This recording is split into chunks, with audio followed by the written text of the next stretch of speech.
ዛሬውኑ ተረክበው ስራ የሚጀምሩበት 100% የተጠናቀቁ የንግድ ሱቆችና ዘመናዊ መኖሪያዎች በመሆን ሪል ስቴት ጎልደን ቪሌጅ ሳይት ላይ ቀርበዋል። የንግድ ሱቆች ከ20 ካሬ ጀምሮ፣ መኖሪያ ቤቶች ባለ 1፣ ባለ 2 እና ባለ 3 መኝታ ቤቶች ከ80 እስከ 194 ካሬ ድረስ ከመሆን ሪል ስቴት። በተጨማሪም ለውድ ደንበኞቻችን በ10 ዓመት እየኖሩ የሚከፍሉት 50% ከወለድ ነጻ የባንክ ብድር ማመቻቸታችንን ስንገልጽ በታላቅ ደስታ ነው። እንዲሁም 8% ቅድሚያ ክፍያ ለሚከፍሉ ደንበኞች በካሬ 73900 ብር ብቻ፣ ሙሉ ክፍያ ለሚከፍሉ ደግሞ በካሬ 51730 ብር በልዩ ቅናሽ ቤቶችን አቅርበናል። የማጠቃለያ ሽያጭ ላይ ነን። አሁኑኑ ይደውሉ፣ ነገውኑ ቢዝነስዎን ይጀምሩ። በ0988 887676 ወይንም በ0988 887999 ሃሎ ይበሉን። ሞን ሪል ስቴት በሰላማዊ መንደር በምቾት ይኑሩ ይሎታል። ጤና ይስጥልን አድማጮች፣ ይህ አዋዜ ልዩ ላልሰማችሁ ነው። ከመረጃዎቹ ጋር አብርሃም መኳንንት ነኝ። ፕሬዝዳንት ዘለንስኪ ፑቲን የሶስተኛውን የዓለም ጦርነት አስጀምረውታል አሉ። በውጥረት ውስጥ የሚገኙት አሜሪካና ኢራን የፊታችን ሐሙስ ለሶስተኛ ጊዜ ለንግግር ይገናኛሉ ተባለ። በኢስቶኒያ የኔቶ የኒውክሌር መሳሪያዎች ከተሰማሩ ሩሲያ የኒውክሌር መሳሪያዎቿን ወደ ኢስቶኒያ እንደምታነጣጥር አስታወቀች። ፓኪስታን በድንበር አካባቢ ትላንት በፈጸመችው የአየር ጥቃት ቢያንስ 7 ታጣቂዎችን መግደሏን አስታውቃለች። በኢራን ዩኒቨርሲቲዎች ውስጥም ተቃውሞ ማገርሸቱ ተሰምቷል። ሁሉንም ጉዳዮች በዝርዝር እናስደምጣቸዋለን። አብራችሁን ቆዩ።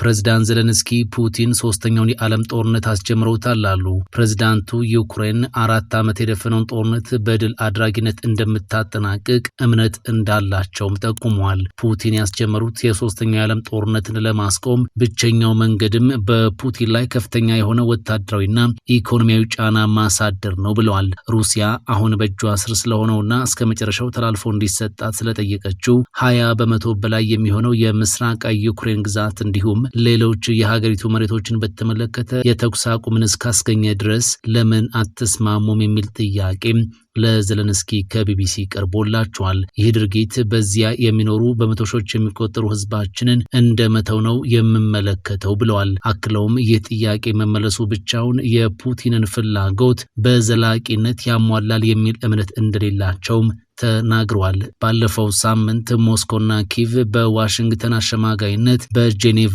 ያለ ውጤት የተጠናቀቀ ድርድር ማካሄዳቸው አይዘነጋም። በዚያው ሰሞንም ፕሬዝዳንት ትራምፕ ዩክሬን በፍጥነት ወደ ድርድር ጠረጴዛው መምጣቱ ይሻላታል ብለውም ነበር። ፕሬዝዳንት ዘለንስኪ ከቢቢሲ ጋር በነበራቸው ቆይታ ፑቲንን ማስቆም ለመላው ዓለም ድል ነው ብለዋል። ምክንያቱም ሰውየው በዩክሬን ብቻ አያቆምም በማለት ገልጸዋል። በውጥረት ውስጥ የሚገኙት አሜሪካና ኢራን የፊታችን ሐሙስ ለሶስተኛ ጊዜ ለንግግር ይገናኛሉ ተባለ። የኢራኑ ውጭ ጉዳይ ሚኒስትር አባስ አራግቺ ለትራምፕ ፍላጎት የማንበረከከው እኛ ኢራናውያን ስለሆንን ነው በማለትም ተናግረዋል። በመካከለኛው ምስራቅ ከፍተኛ የሆነ የአሜሪካ ወታደራዊ ዝግጅት እየተደረገ ባለበት በዚህ ወቅት የኢራን ባለስልጣናት ዳግም ሐሙስ ከአሜሪካ ተወካዮች ጋር ይገናኛሉ ተብሎም ይጠበቃል። በዚሁ ንግግር ኢራን አዲስ ግጭትን ለመከላከል የሚያስችል ስምምነት ላይ ለመድረስ ተስፋ አለም ተብሏል። ውጭ ጉዳይ ሚኒስትሩ አባስ አራግቺም ትላንት እንደተናገሩት በቴህራን የኒውክሌር ፕሮግራም ላይ ዳግም ለሚጀምረው ንግግር ሊደረስበት የሚችለውን ስምምነት በዝርዝር ሁኔታ እየቀረጹ መሆናቸውን ገልጸዋል። የድርድሩ አመቻች የሆነችው ኦማን ውጭ ጉዳይ ሚኒስትር ንግግሮች ሐሙስ በጄኔቫ እንደሚቀጥሉ ገልጸው ስምምነቱን ለማጠናቀቅ ተጨማሪ ጥረት ለማድረግ አውንታዊ ግፊት እንደሚኖርም ገልጸዋል። ውጭ ጉዳይ ሚኒስትሩ በቅርቡ የአሜሪካ ልዩ መልእክተኛ ስቲቭ ዊትኮቭ ፕሬዝዳንት ትራምፕ ኢራን ለምን ለፍላጎታቸው ተገዢ እንዳልሆነች እንደጠየቋቸው መናገራቸውን ተከትሎ በሰጡት ምላሽ እኛ ኢራናውያን ስለሆንን ነው ብለዋል። የአሜሪካ ዋነኛ ተደራዳሪ የሆኑት ስቲቭ ዊትኮቭ ትራምፕ ኢራን ይህ ሁሉ ጫና እየተደረገባት አልበገርም ለምን እንዳለች ማወቅ እንደሚፈልጉ ገልጸውም ነበር። አራግቺ ለዚህ የትራምፕ ጥያቄ የሚሆን ምላሽ ነው በኤክስ ገጻቸው ላይ የለጠፉት። ኢራን ከወራት በፊት የተቀሰቀሰው ህዝባዊ ተቃውሞን ያስተናገደችበት መንገድ ከዋሽንግተን ጋር ወደ አዲስ ውጥረት እንዳስገባትም ይታመናል። አባስ አራግቺ አሜሪካ ካጠቃችን ራሳችንን የመከላከል ሙሉ መብት አለን፣ አሜሪካ ይህንን ካደረገችም በቀጠናው ያሉ የአሜሪካ ንብረቶች በሙሉ የኛ የጥቃት ኢላማ መሆናቸው የማይቀር ነው በማለት ደጋግመው ተናግረዋል። ነገሮች በእንዲህ አይነት ውጥረት ላይ ቢገኙም በተመሳሳይ ዲፕሎማሲያዊ ጥረቶች ስራዎችም ጎን ለጎን እንደቀጠሉ ናቸው። ዩናይትድ ስቴትስ ባለፉት ጥቂት ሳምንታት ውስጥ 2 አውሮፕላን ተሸካሚ መርከቦችን ወደ መካከለኛው ምስራቅ መላኳ ይታወሳል። ከዚህ በተጨማሪም ሌሎች ተዋጊ ጀቶችንም ወደ ስፍራው ልካለች።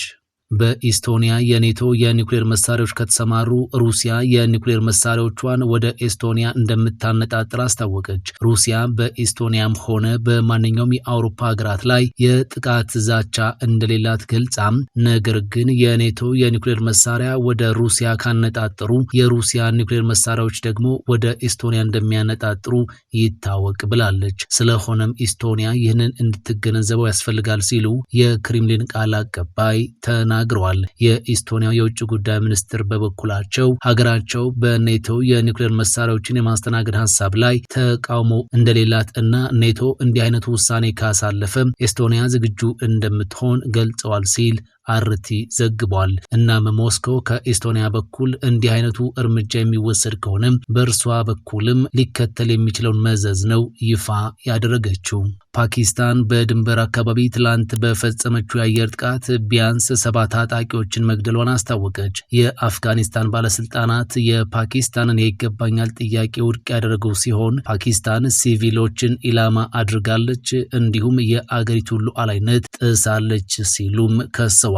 በሁለቱ ጎረቤት አገራት መካከል እየተባባሰ በመጣው ውጥረት ውስጥ የፓኪስታን መንግስት ከፍተኛ ባለስልጣን ወታደሮቻቸው በአፍጋኒስታን ድንበር አቅራቢያ በፈጸሙት የአየር ጥቃት 7 ታጣቂዎችን መግደላቸውን ተናግረዋል። የፓኪስታን የመረጃ ሚኒስትር በኤክስ ገጻቸው ላይ ወታደራዊ ኃይሉ በታሊባንና አጋሮቹ በሚጠቀሙባቸው 7 ካምፖች ላይ በመረጃ የተደገፈና የተመረጠ ኦፕሬሽን ማከናወኑን ጽፈዋል። ሚኒስትሩ ፓኪስታን ሁሌም በክልሉ ሰላምና መረጋጋት እንዲሰፍን እንደምትጥር ገልጸው ነገር ግን የዜጎቿ ደህንነት ቅድሚያ የሚሰጠው ጉዳይ እንደሆነም ጨምረው ተናግረዋል። ፓኪስታን በአፍጋኒስታን የሚገኘው ታጣቂዎች የአፍጋኒስታንን መሬት ለጥቃት እንዳይጠቀሙ ደጋግማ ብትጠይቅም ካቡል ግን ምንም አይነት ተጨባጭ እርምጃ አልወሰደችም በማለት ትከሳለች። አፍጋኒስታን በበኩሏ የሚቀርብባትን ክስ ውድቅ አድርጋለች። መከላከያ ሚኒስቴሩ ባወጣው መግለጫም የተፈጸመው ጥቃት የሀገሪቱን የአየር ክልልና ሉዓላዊነት የጣሰ ተግባር ነው ሲል በጽኑ አውግዘውታል። የታሊባን መንግስት ቃል አቀባይ ፓኪስታን የሰዎችን መኖሪያ ቤት በማፍረስ ሲቪሎችን ኢላማ በማድረግ ወንጀል ፈጽማለች ብለዋል። በኢራን ዩኒቨርሲቲዎች ውስጥ ተቃውሞ ማገርሸቱ ተሰማ። ባለፉት ቀናት በኢራን ዋና ከተማ ቴህራን ውስጥ በሚገኙ በ5 ዩኒቨርሲቲዎች ጸረ መንግስት ተቃውሞዎች መካሄዳቸውን ከስፍራ የወጡ ፎቶግራፎችና ቪዲዮዎች አመላክተዋል ሲል ቢቢሲ ዘግቧል። የቢቢሲ የፋርስ ቋንቋ አገልግሎትና የቢቢሲ መረጃ ማጣሪያም በምስሎቹ ላይ ባደረጉት ማጣራት ባለፈው ጥር ወር ከተካሄደው ደም አፋሳሽ ተቃውሞ በኋላ ትልቅ ተቃውሞ በዩኒቨርሲቲዎች ውስጥ መካሄዳቸውን አረጋግጠዋል። ባለፈው በመላዋ ኢራን በሚገኙ የተለያዩ ስፍራዎች ከባድ ተቃውሞ ከተካሄደና ባለስልጣናት በወሰዱት ከባድ እርምጃ በቁጥጥር ስር ካዋሉት በኋላ በዩኒቨርሲቲዎች የተካሄደው ይህ ተቃውሞ የመጀመሪያው ነው ተብሏል። በዩኒቨርሲቲዎች በተካሄደው ተቃውሞ ከኢራን አብዮት በፊት የአገሪቱ መለያ የሆነውን አንበሳና ፀሐይ ያለበትን የንጉሱ ዘመን ሰንደቅ ዓላማን የያዙ በመቶዎች የሚቆጠሩ ተማሪዎችም እንደታዩ ተነግሯል። በተመሳሳይ የኢራን መንግስት ደጋፊ ሰልፈኞች የአሜሪካንንና የእስራኤልን ሰንደቅ ዓላማ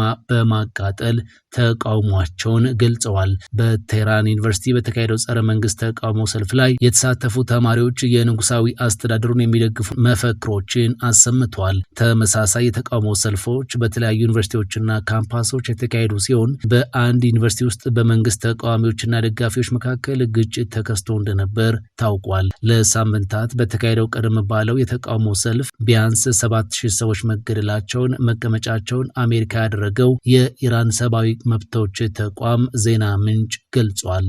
ዛሬውኑ ተረክበው ስራ የሚጀምሩበት 100% የተጠናቀቁ የንግድ ሱቆችና ዘመናዊ መኖሪያዎች በመሆን ሪል ስቴት ጎልደን ቪሌጅ ሳይት ላይ ቀርበዋል። የንግድ ሱቆች ከ20 ካሬ ጀምሮ፣ መኖሪያ ቤቶች ባለ 1፣ ባለ 2 እና ባለ 3 መኝታ ቤቶች ከ80 እስከ 194 ካሬ ድረስ ከመሆን ሪል ስቴት። በተጨማሪም ለውድ ደንበኞቻችን በ10 ዓመት እየኖሩ የሚከፍሉት 50% ከወለድ ነጻ የባንክ ብድር ማመቻቸታችንን ስንገልጽ በታላቅ ደስታ ነው። እንዲሁም 8% ቅድሚያ ክፍያ ለሚከፍሉ ደንበኞች በካሬ 73 3900 ብር ብቻ፣ ሙሉ ክፍያ ለሚከፍሉ ደግሞ በካሬ 51730 ብር በልዩ ቅናሽ ቤቶችን አቅርበናል። የማጠቃለያ ሽያጭ ላይ ነን። አሁኑኑ ይደውሉ፣ ነገውኑ ቢዝነስዎን ይጀምሩ። በ0988 887676 ወይንም በ0988 887999 ሃሎ ይበሉን። ሞን ሪል ስቴት በሰላማዊ መንደር በምቾት ይኑሩ ይሎታል። ፈጣን ያልተሰሙ መረጃዎችንና ትኩስ የኪነ ጥበብ ዜናዎችን ለማግኘት የቁም ነገር ሚዲያ የዩቲዩብ ቻናልን በመቀላቀል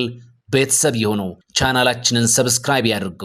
በቲክቶክም አለን። ቁም ነገር ሚዲያ ኦፊሻል ብለው ይከተሉን። እናመሰግናለን። ቁም ነገር ሚዲያ፣ ለቁም ነገር እንሰራለን።